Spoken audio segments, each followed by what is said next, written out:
Now that the troublesome situation has passed, we can relax and enjoy ourselves. He whispered these words to his niece's ear. The cause of the trouble was none other than his daughter.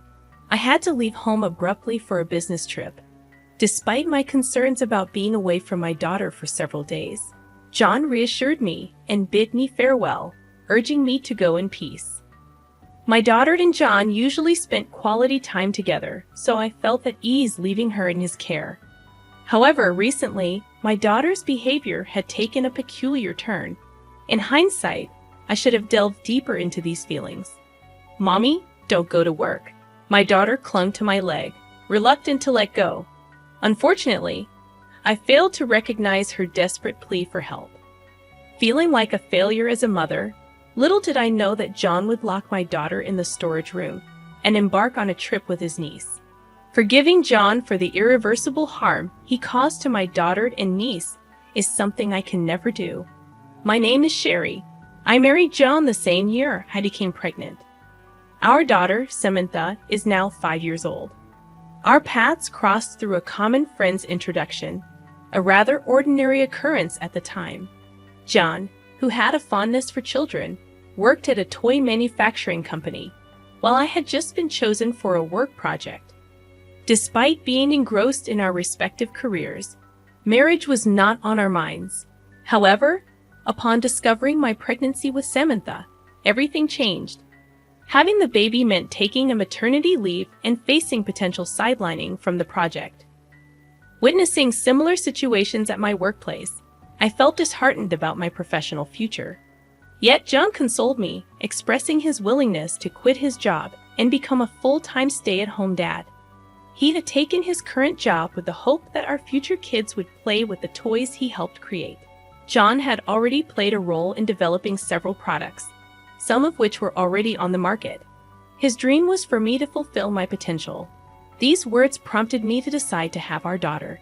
I explained the situation to my company and returned to work 3 months after giving birth. Despite a slight gap, I managed to stay on the project, gaining valuable experience. Returning to work so soon after childbirth was challenging, but the thought of John and Samantha waiting at home fueled my determination. Currently leading a newly launched project, I strive to leave work on time by working remotely during weekdays. Although weekends, work, and business trips are sometimes inevitable, my daughter remains supportive, encouraging me with strong words. The concept of a full-time stay-at-home dad was not fully understood by society. But as a family, we harmonized our roles, leading to a happy life. One day, my sister-in-law discussed her divorce with us. Her husband, 10 years her senior, had frequent clashes due to differing opinions. The final straw was when he raised his hand against her. The divorce brought relief to my sister-in-law, who no longer had to witness her daughter Lily cry. Lily, an 11-year-old, had experienced the violence firsthand, prompting the decision to divorce. John, with his usual sense of humor, offered support, jokingly saying, "If you ever need anything, just say the word. I'm always home." Although it brought laughter, we nodded in agreement with John's sentiment.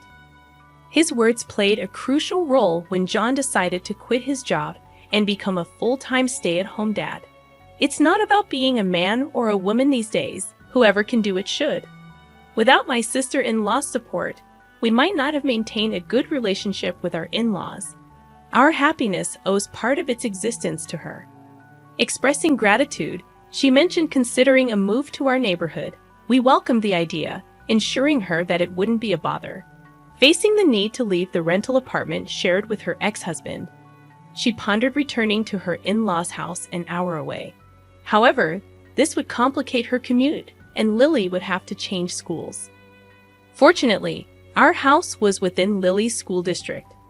They found a vacant apartment nearby and decided to move in, suggesting that we look after Lily after school until her mother finished work. John and I agreed. Despite my sister-in-law's initial concerns about being overprotective, our proximity allowed us to keep a close eye on Lily, making John's role vital in the process. With Lily in our care during her mother's working hours, we began a new chapter in our family life. Living nearby, my daughter and her cousin quickly adapted to the routine. Initially, everything seemed to be going smoothly. However, my daughter's sudden resistance to being apart from me raised questions. Accustomed to seeing me off to work from a young age, I assumed she was comfortable with the routine. Was she feeling lonely, or was there another source of anxiety? Puzzled by her behavior, I attempted reassurance. "Mommy's just going to work. I'll be back tonight." Despite my attempts, my daughter clung tighter, revealing her inner turmoil. Concerned, I discussed the situation with John, who optimistically suggested that perhaps something happened at preschool. Assuring me that Lily's presence would provide comfort, John believed they might share secrets and alleviate any concerns my daughter had. Hoping this was the case, I refrained from pressing my daughter for answers.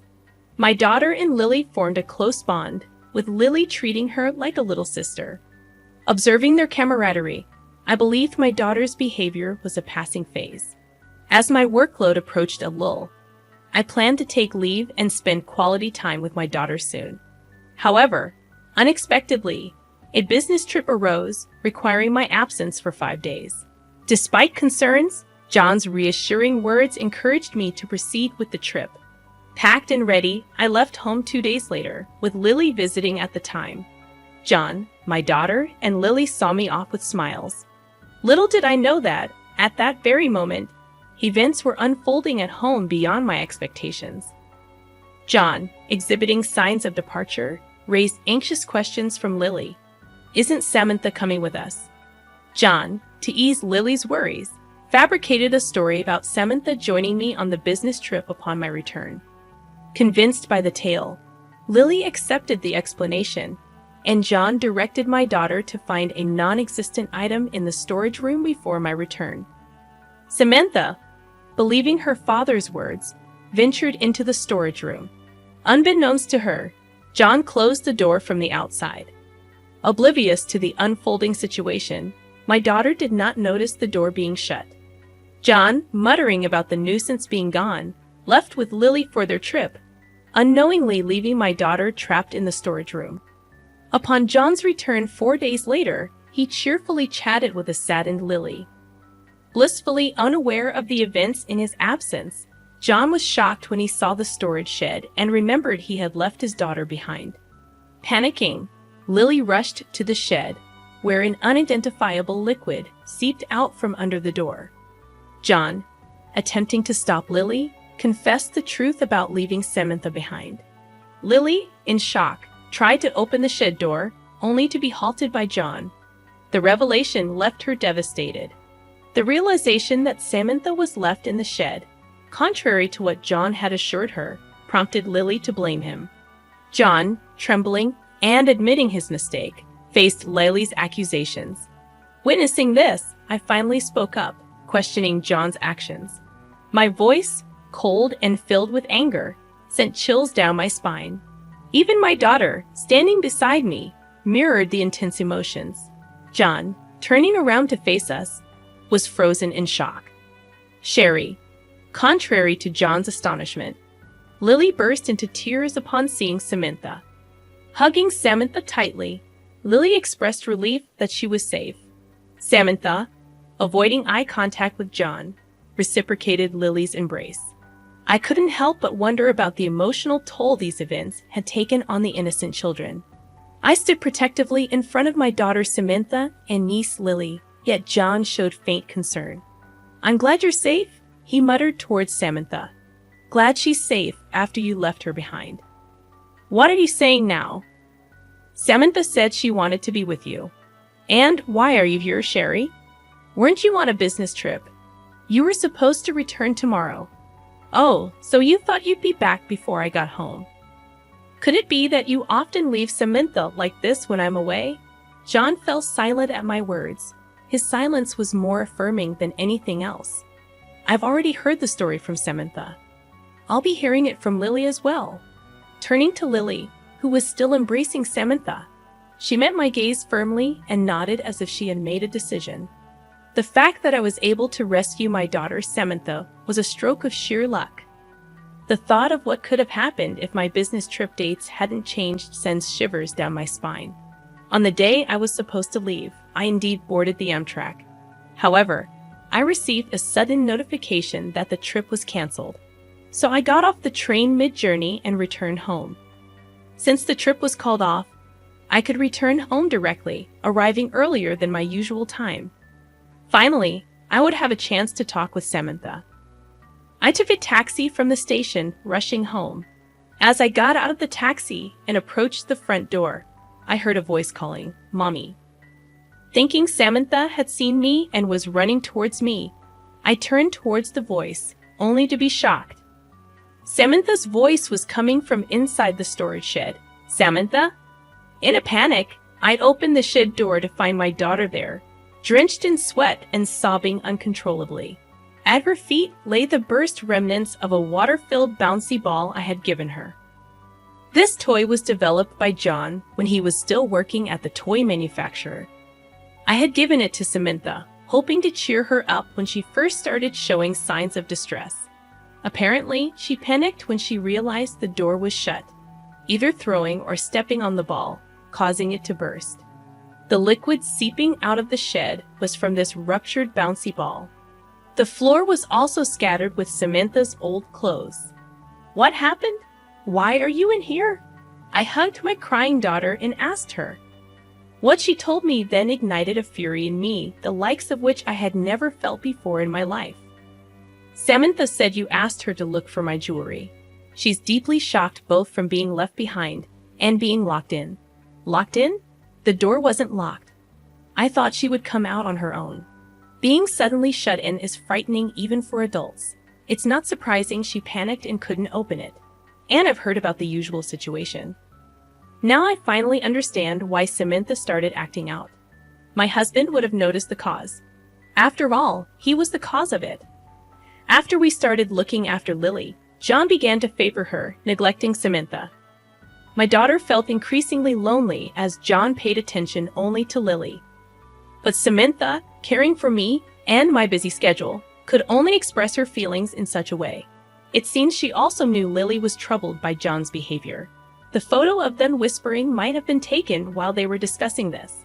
Samantha really wanted to talk to me about Lily and hoped I could help in some way.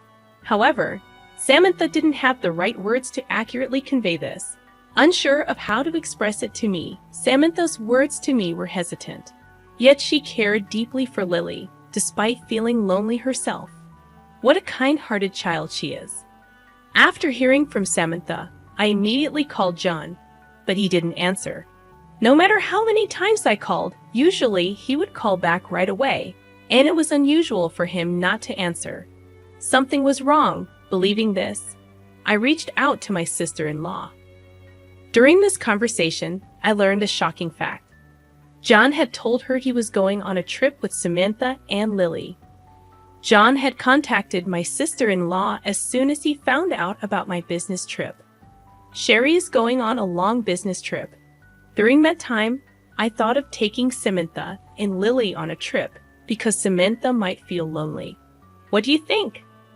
My sister-in-law was also busy with work and felt guilty for not being able to spend much time with Lily. John lied that Samantha and Lily wanted to go to a theme park.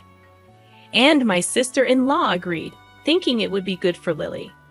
Of course, I hadn't heard anything about this plan from John. Hearing this, I felt as if the blood had drained from my face. Could John have been planning to leave Samantha alone at home during this trip? I informed my sister-in-law that Samantha was actually at home. When I mentioned that I couldn't reach John, she said she would try calling him herself, and we ended the call. I thought something was off and checked around the house, and I was shocked. There were lots of prepared meals in the fridge, and the water heater for the bath was left on.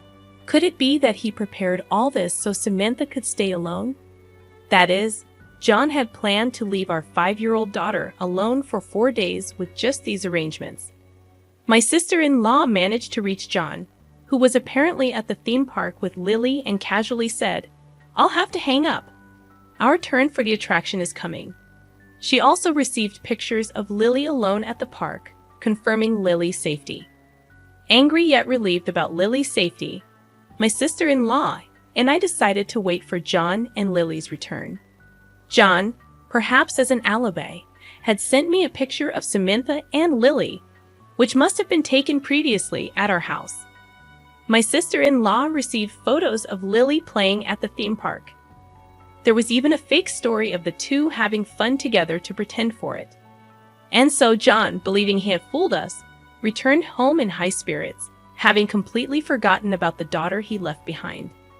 Why did my husband want to go on a trip with only his niece so desperately? Why John wanted to go on a trip only with Lily was beyond understanding. His affection for his niece was one thing, but his actions were abnormal. I wasn't the only one who thought so. Really, what were you thinking? Leaving your own daughter behind to go on a trip with your niece? That's abnormal, sis. Why are you here? I've heard everything from Cher. My sister-in-law burst in out of breath, likely having run here straight from work. Seeing her, Lily left Samantha and ran to her aunt. Mom, Lily, I'm sorry. Then, for the first time, Lily told us everything about what my husband had done. As soon as we started looking after Lily, John began to pay attention only to her.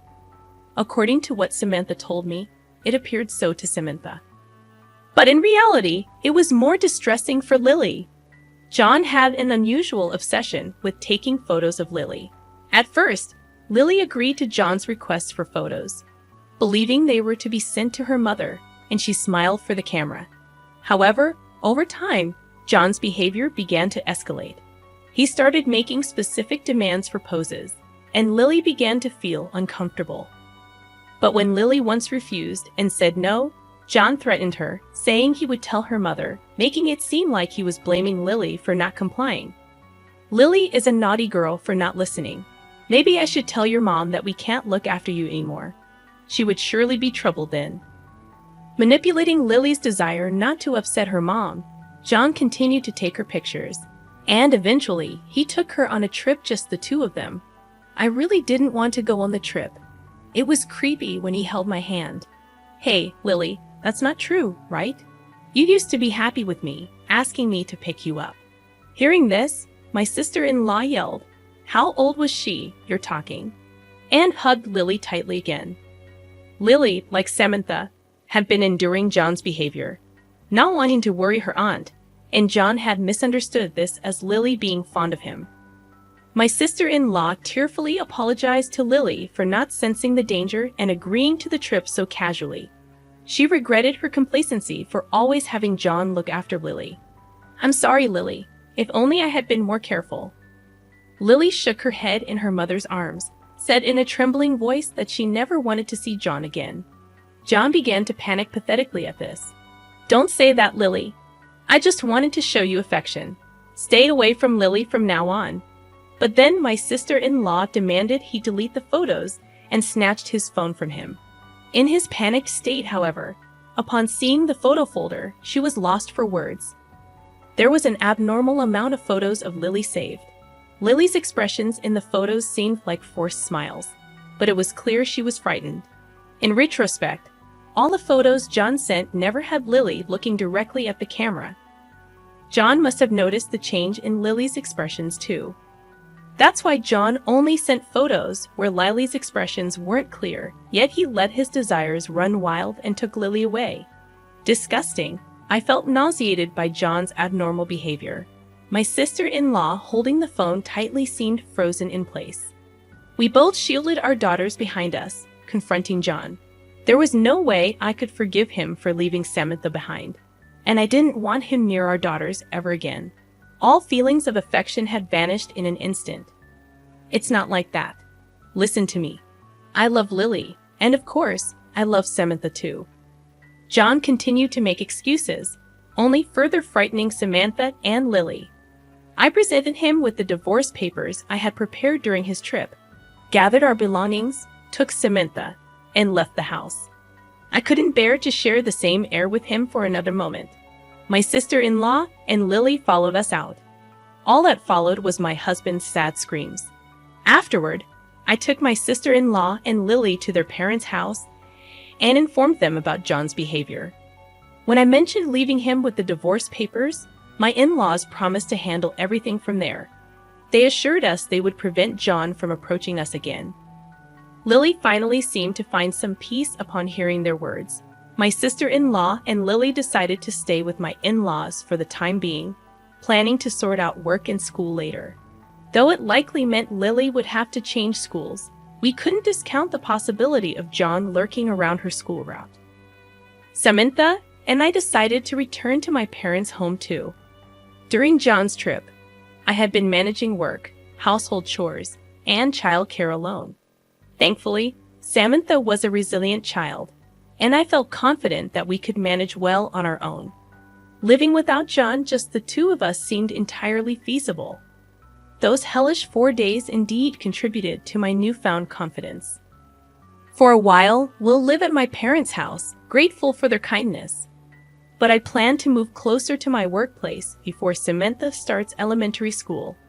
We started our new lives, but John was still stuck in the past. Thanks to my in-laws, I was able to finalize the divorce from John without ever having to see him. But he continued to call afterward and even showed up at my parents' house, despite being cut off by my in-laws from any contact with me, my daughter, and the residents of his parents' home. John pathetically tried to seek reconciliation. I can't imagine a life without Sher and Samantha. His words only instilled fear in me. I asked my parents to contact the police, who came and took away John, who was screaming at our doorstep. He was served a restraining order by the police and finally seemed to understand he was alone. All this destruction was his doing, and it was too late for regrets. I wondered how John, having been a stay-at-home dad, planned to live since then. But that was no longer my concern. Samantha had been down for a while after the incident, but she's finally starting to smile again. Though divorced from John, we still keep in touch with my sister-in-law and Lily, and their smiles are returning too, to overwrite the traumatic memories of the theme park with Lily. We are planning a trip there, just the four of us. I'm looking forward to creating many happy memories for Samantha and Lily.